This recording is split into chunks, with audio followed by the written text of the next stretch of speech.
Donc, bonjour à tous, je me présente Arnaud Afergan, je suis en charge des aspects commerciaux chez Rayonnance. Stéphane, je te laisse t'introduire. Bonjour, Stéphane Morillon, je suis à l'IT chez L'Oréal, en charge du retail. Voilà, donc je vais surtout laisser parler Stéphane pour qu'il nous présente le projet qu'on a fait avec lui dans toutes les marques L'Oréal. Quelques mots rapidement sur Rayonnance.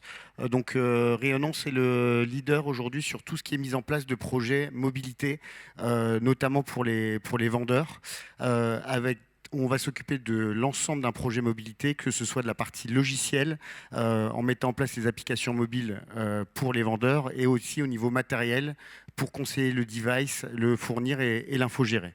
Juste quelques chiffres, donc on existe depuis 18 ans, 300 projets déployés, 90 000 terminaux qui tournent avec nos applications métiers, et on vient de finir l'année avec 32 millions d'euros de chiffre d'affaires. Alors pourquoi est-ce qu'on est là aujourd'hui?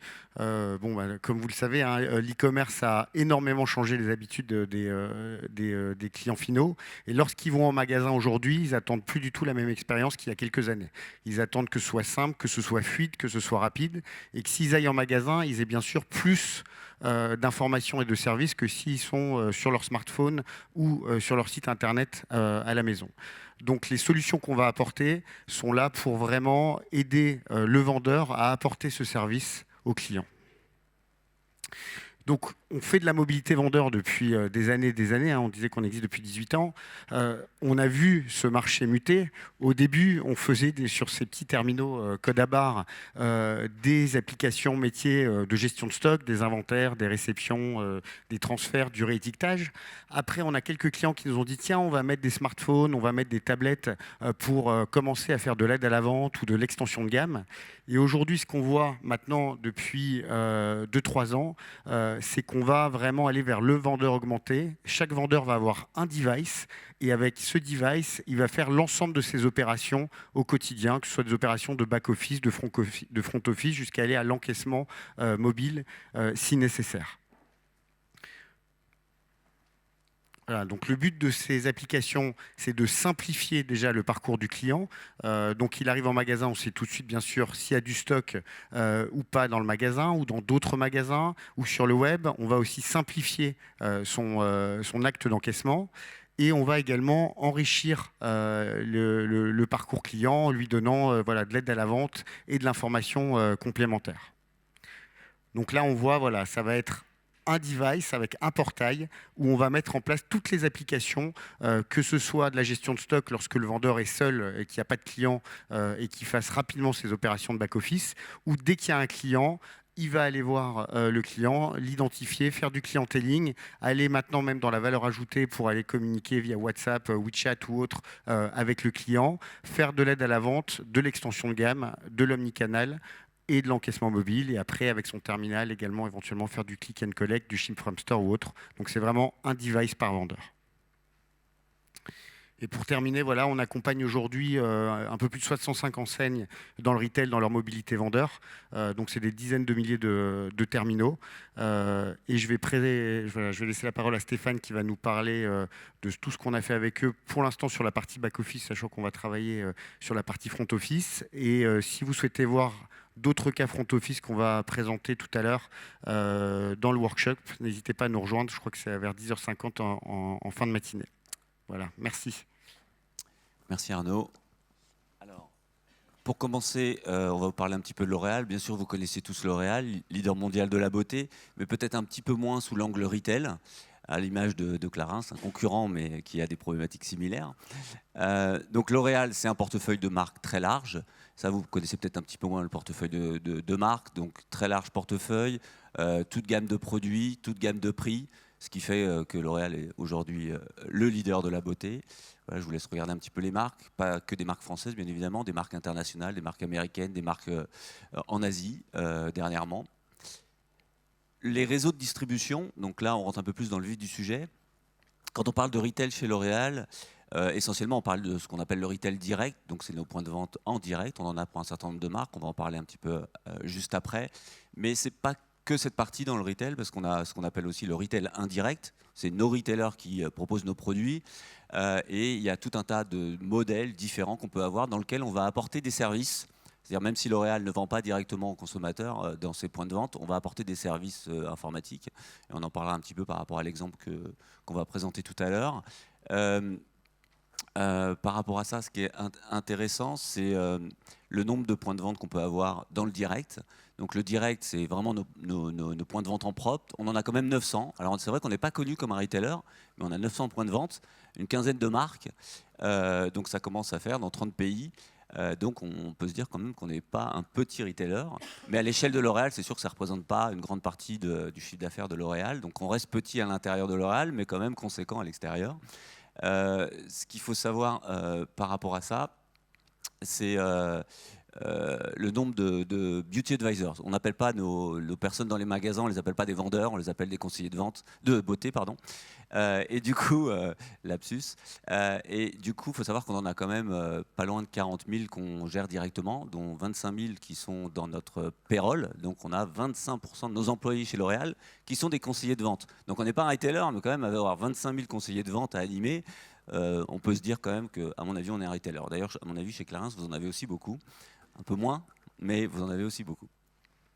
Voilà. Alors, le projet, en quoi il consistait? On en a parlé tout à l'heure, on aurait pu vous parler d'un exemple digital. On fait énormément de choses dans le digital pour l'expérience en magasin. On en fait plein. On sait que c'est compliqué, vous en avez tous parlé. On fait la production personnalisée, on fait du diagnostic digital, etc. Mais en fait, on a pris un peu le contre-courant en se disant ce qui est clé aujourd'hui, c'est le conseiller de vente. Le conseiller de beauté, excusez-moi. Et c'est sur celui-ci qu'il faut se concentrer. Donc on s'est dit, comment on se concentre sur celui-ci? Déjà, on va lui simplifier sa vie dans un point de vente et on va lui libérer du temps pour qu'il ait du temps avec le consommateur. Donc typiquement, aujourd'hui, il passait énormément de temps à des opérations back-office en magasin de stock. C'est toujours le nerf de la guerre, c'est très compliqué. Et vous pouvez imaginer que pour certaines catégories de produits, c'est juste l'enfer. Hein. Je prends le maquillage, on a des marques comme NYX Professional Makeup. C'est 1500 références, le maquillage avec les teintes, etc. C'est une gestion hyper compliquée en magasin. Donc on a voulu résoudre ce problème. Donc le premier élément pour ça, c'était de se dire, il nous faut un device, voilà, il faut de la mobilité pour gérer ces aspects-là. Donc ça a été assez rigolo le device, parce que j'imagine que vous avez le même problème dans vos entreprises. C'est le réflexe du siège, c'est de dire on va mettre un iPhone. Ça, c'est sûr, l'iPhone, on a envie au siège. Finalement, quand on va au point de vente, l'iPhone, c'est pas toujours pratique. Et on a senti ça, et grâce à notre partenaire qui nous a tout de suite conseillé en disant attention, l'iPhone c'est bien, mais c'est pas forcément adapté à des opérations en magasin. On s'est dit comment on va faire. Le siège, ils voulaient l'iPhone, ils n'en démordaient pas. D'ailleurs, on en a encore qui résistent. Et on s'est dit non, on va tester un device professionnel grâce à notre partenaire qui nous a bien conseillé. Et donc on a pris ce device et on en est allé en magasin, on a testé les deux et tout de suite le magasin il dit mais c'est quoi ce jouet l'iPhone? Moi je veux garder celui-là il est performant, c'est facile à utiliser, etc. Donc ça a été le premier enseignement et grâce à notre partenaire on a pu faire ce bon choix. Aujourd'hui il n'y a plus débat au niveau des points de vente en tout cas et des conseillers de beauté. Ils veulent garder ce device et on a oublié l'iPhone. Le partenaire, pourquoi on a choisi Rayonnance? Leur expérience était clé. On sait que le monde retail est un monde sous contrainte. C'est-à-dire qu'il n'y a pas toujours de réseau, c'est compliqué. Voilà, les gens ne sont pas forcément super expérimentés non plus dans l'usage de la technologie. Il faut que ce soit très simple. Et l'expérience de Rayonnance là-dessus était un accélérateur. Ils ont un framework technique, on ne va pas en parler là, mais qui permet d'accélérer réellement et d'être très adapté au monde retail en gérant ce mode offline qui permet de faire ces opérations n'importe où dans le magasin, même si on n'a pas de réseau. On a tous parfois des stocks déportés qui ne sont pas forcément le point de vente où il y a le Wi-Fi, etc. Ça fonctionne complètement partout. Donc, c'est des gens qui connaissent très bien le monde du retail et pour nous, c'était clé. Il ne suffit pas de faire une app. Hein. Tout le monde sait faire une app sur le marché, dans la tech. Mais faire une app qui fonctionne dans le retail, ça, c'est beaucoup plus compliqué.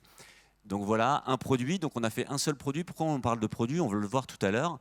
Bien évidemment, on gère les stocks dans nos points de vente directs. Mais vous allez voir qu'après, on le gère en dehors de nos points de vente. On a beaucoup de department stores, par exemple, qui nous laissent gérer les stocks à leur place. Ça s'appelle un modèle VMI. Hein. C'est le fournisseur du stock qui va gérer le stock à la place du retailer. Et ça, on a 2-3 000 points de vente comme ça, où on gère nous-mêmes le stock. Donc la solution qu'on a faite pour nos points de vente, on l'a pensé tout de suite pour être adapté à un monde différent des points de vente classiques directs. C'est une solution qui est intégrée avec des solutions du marché, c'est intégré avec notre POS qui est Cegid, et puis que vous connaissez certainement bien, et puis SAP, beaucoup d'entreprises ont. Voilà, ça s'intègre très facilement en temps réel avec ces applicatifs-là. Donc ça, c'était aussi un élément important. Bon, les retours, je peux vous dire, au niveau des magasins, c'est une folie. Les points de vente, ils sont ravis de cette application, ça leur a changé la vie. Au-delà de nous faire gagner en performance, parce que quand même 5 heures par semaine, c'est pas rien pour un point de vente de libérer autant de temps. Ce qu'on a constaté, c'est que c'était très painful. Et honnêtement, nous, on est au siège, parfois on se dit, oh, c'est pas grave de répéter ces opérations painful, mais mentalement, pour imaginer en magasin de devoir faire des choses manuellement, avec du papier, aller à la caisse pour scanner un testeur, des choses comme ça, c'est très painful au quotidien. Et nous, on s'en rend pas compte, mais libérer ça et leur donner quelque chose qui soit pour eux mais complètement évident, transparent, et du coup, c'est plus qui est puni aujourd'hui et va gérer la réception ou va gérer la testeur transformation ou le réappro du floor. Bah, c'est plus une question aujourd'hui, ça les amuse et on n'a même pas besoin de les former. C'est-à-dire avant, c'était dédié à des personnes vraiment expertes qu'on devait former. Aujourd'hui, cette application, on n'a pas besoin de les former, n'importe qui dans le point de vente peut l'utiliser. On a ouvert un flagship dernièrement sur Lancôme, pour Lancôme au 52 Champs-Élysées.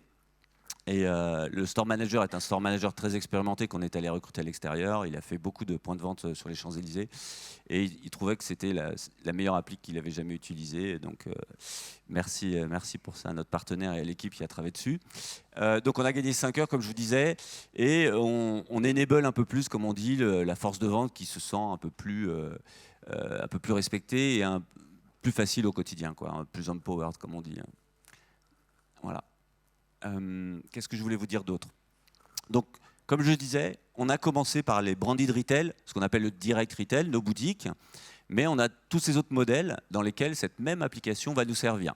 On l'a pensé comme un produit au départ qu'on allait pouvoir à la fois, ça a un coût pour nous dans nos points de vente directs, mais quand on va le proposer à nos retailers, ce ne sera plus un coût, ce sera potentiellement, on pourra même le vendre à certains, pas tous, on leur donnera à certains, on verra en fonction des retailers. Donc c'est pour les department stores, et on en a beaucoup aussi de department stores, vous pouvez imaginer. Donc là, partout où on gère les stocks, je l'ai dit tout à l'heure, à peu près 2000 points de vente, eh ben, on va, cette même solution, alors que ce n'est pas notre stock, c'est le stock du retailer, on va mettre cette même solution et elle va s'intégrer facilement pour aider notre force de vente dans ces points de vente. On va le faire aussi au travel retail, où on a des opérations aussi où aujourd'hui c'est très compliqué, la gestion des testeurs. On doit envoyer les testeurs, voilà, c'est une supply chain très complexe. Cette même application va servir pour faire de la transformation de testeurs sur point de vente, donc dans un modèle totalement différent, parce que c'est un modèle très indirect. Les salons aussi, les salons de coiffeurs. Alors là, c'est un modèle totalement indirect. Et jusqu'à présent, c'est eux qui passent commande. Vous savez, il y a un représentant qui passe commande, etc.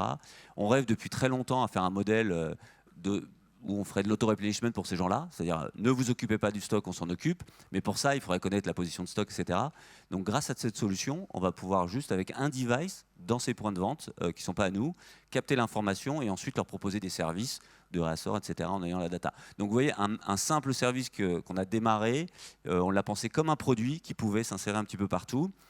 Et Arnaud l'a dit tout à l'heure, ça, c'est pour le bac. Mais bien évidemment, on a des projets en cours sur plus...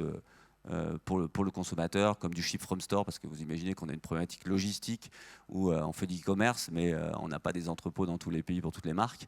Donc dans certains pays, le ship from store, nos boutiques vont servir de hub de stock pour le e-commerce. Donc on est en train de le faire et puis on a plein d'autres idées autour de cette application. Voilà. Merci.